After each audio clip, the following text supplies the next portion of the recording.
dalam surat Al-An'am informasi dikatakan bahwa huwallazi ansya'akum min nafsi wahidah, bahwa kamu diciptakan dari jiwa yang sama. Famustaqarrun wa mustauda, disitulah dititipkan di dunia dan bertempat tinggal di bumi ini. Kemudian dalam surat Al-A'raf dikatakan walakum fil ardi mustaqar, di bumilah tempat tinggal kamu. Al-Quran punya teori bukan berkembang dari kera, dari binatang apapun, tapi manusia begitu penciptaan awal itu sudah menjadi manusia. Jadi Tuhan sengaja menciptakan langit, bumi, bulan, bintang, dan manusia juga secara langsung sebagai manusia. Ini informasi kita lihat dari awal. Walaqad khalaqnal insana fi ahsani taqwim. Manusia diciptakan sejak awal sudah bentuk sempurna.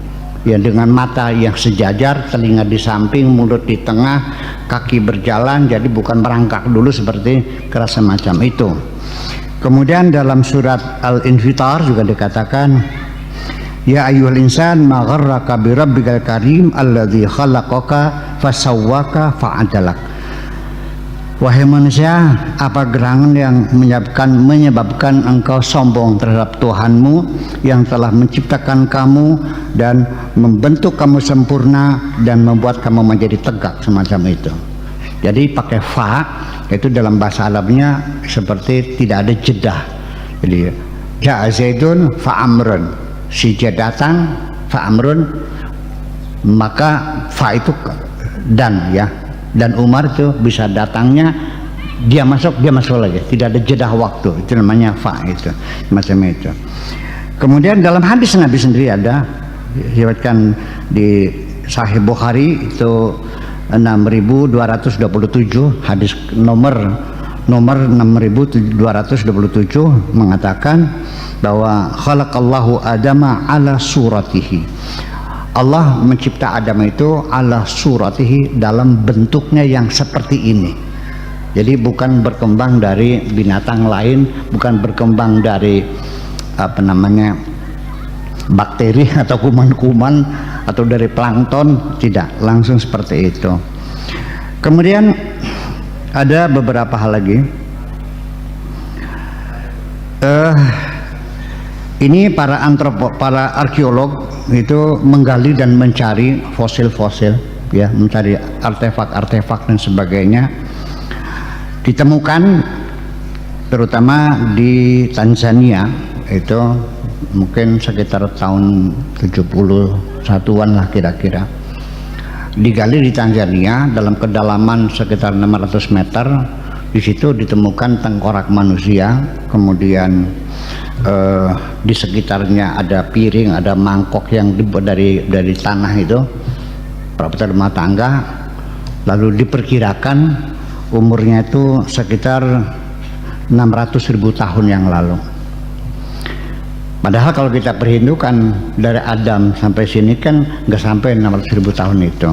Kemudian juga manusia di Nebraska, ya, di Amerika itu cuman ternyata pembuktiannya itu masih perlu diragukan karena dia hanya menemukan satu gigi, hanya gigi satu di Nebraska itu.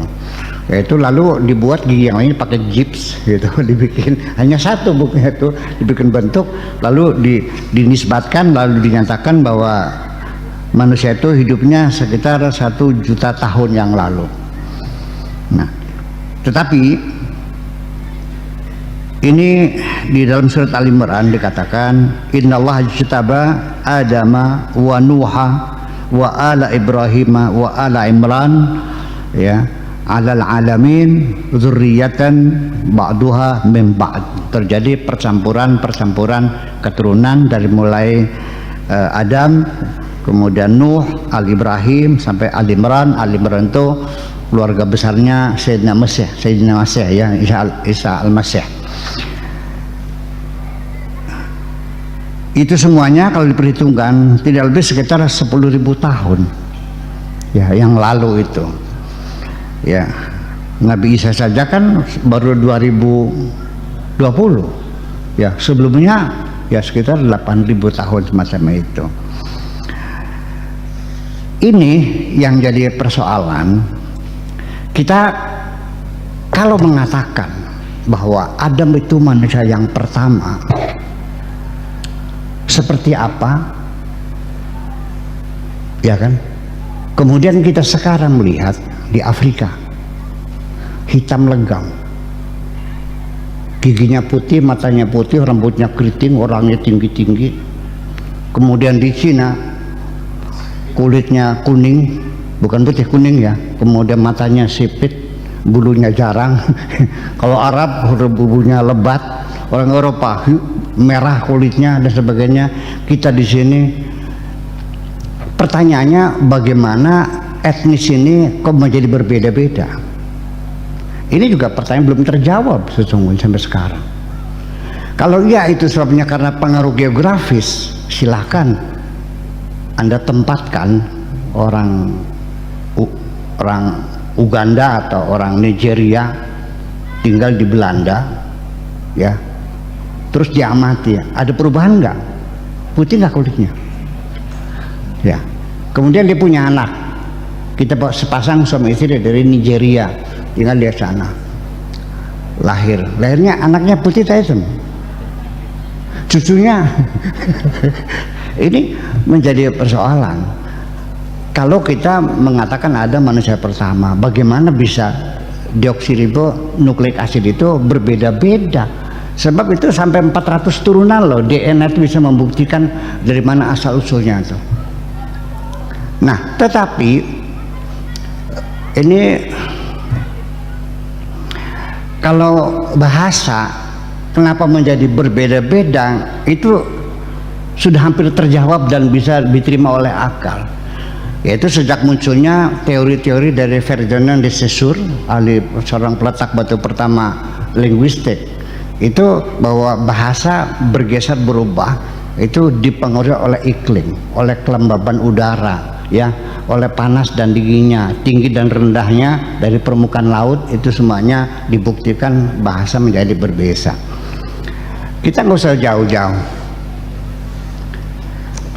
Ini desa Cadang Pinggan, nyeberang sungai sekitar 300 meter, itu namanya desanya desa Tulungagung. Bergeser di sini kita untuk mengatakan, untuk menunjuk ya sesuatu, isim isyarah namanya itu. Kalau dekat namanya kien, agak jauh kun, kalau jauh sekali kan, kien kun kan. 300 meter kita bergerak ke sana, ke desa Tulungagung, nyebrang sungai Sinduparaja. Itu bukan begitu, bilangnya kiwin, kuwun, kawan. Bergeser 300 meter. Kita menyebut jembatan itu namanya kerteg. Sampai kecil sebutnya sasak. Sampai di Indramayu punya wot. Nah, di situ satu penelitian dalam filologi atau dalam bahasa Arabnya namanya fiqhul lughah, itu dinyatakan bahwa suara itu berbeda dari satu tempat yang lain.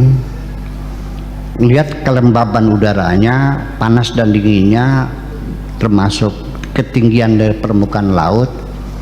Saya menyaksikan sendiri. Kucing di sini bunyinya apa? Meong, ya meong. Di Arab bunyinya niu, niu, niu. Mereka mengatakannya niu, bukan meong. Ya.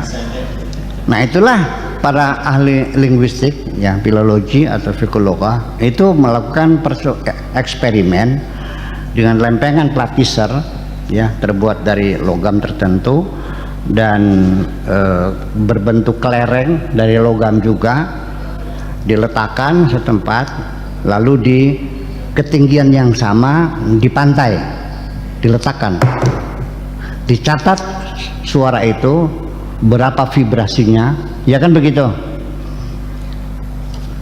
Dibawa lagi ke hutan, dijatuhkan juga, dicatat juga, ke gunung dicatat juga. ternyata hasilnya berbeda. Suara itu vibrasinya berbeda karena dipengaruhi oleh faktor geografis ini. Orang Indramayu, dataran rendah, bahasanya keras enggak? Keras, seperti orang bertengkar. Ya kenapa? Karena kalau tidak keras tidak terdengar. Tapi kenapa di Bandung orang kok bahasanya lembut? Karena daerahnya akustik, kanan kiri gunung semua, nggak perlu ngomong keras-keras sudah terdengar. Jadi membuat watak mereka menjadi bahasanya lembut semacam itu. Nah itu bagaimana perkembangan bahasa. Tapi ada dugaan bahwa beberapa bahasa, beberapa kata dipelajari oleh namanya juga komparasi linguistik, ya, perbandingan bahasa. Ya memang bahasa itu bukan sekedar bertemu, tapi memang ada bahasa induk awalnya ada. Sebelum kita menjadi bangsa lain ada bahasa induknya. Ada beberapa kalimat yang dicatat seperti bahasa Arab.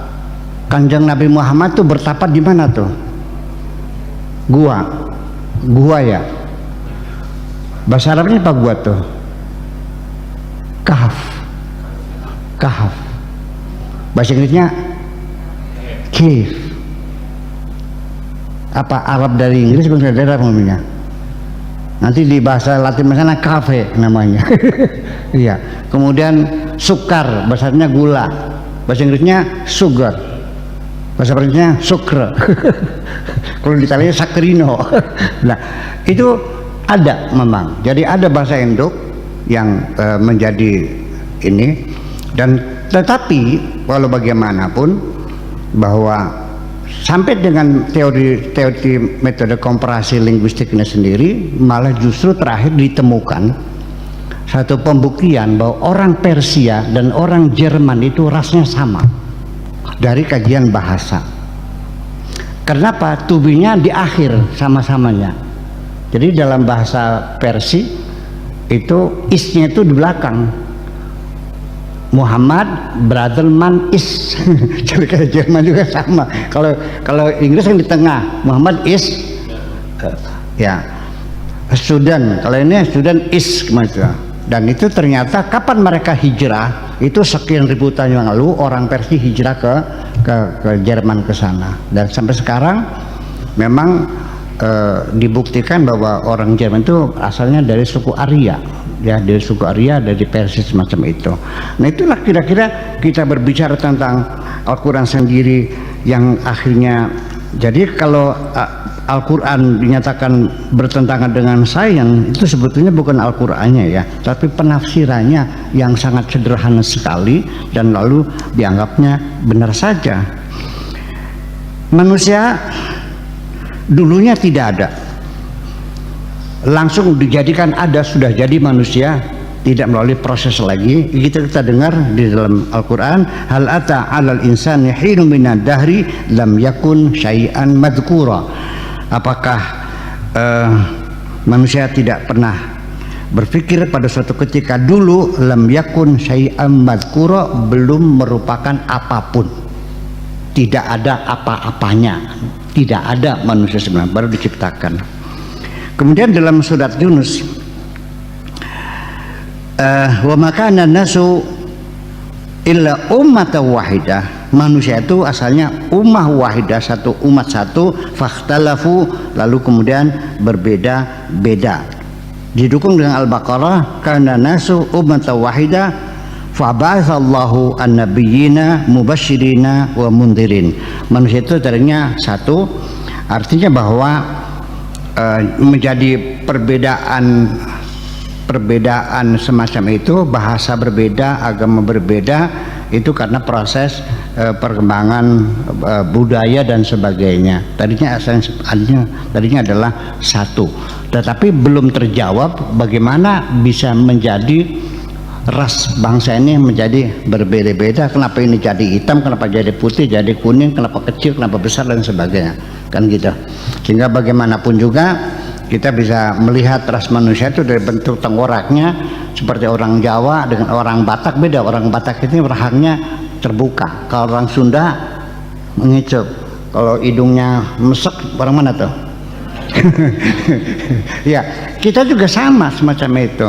Saya kira itu sajalah. Saya kira yang bisa saya sampaikan. Saya kira waktunya sudah habis ini. Nanti kita diskusikan lebih lanjut. Terima kasih. Assalamualaikum warahmatullahi wabarakatuh.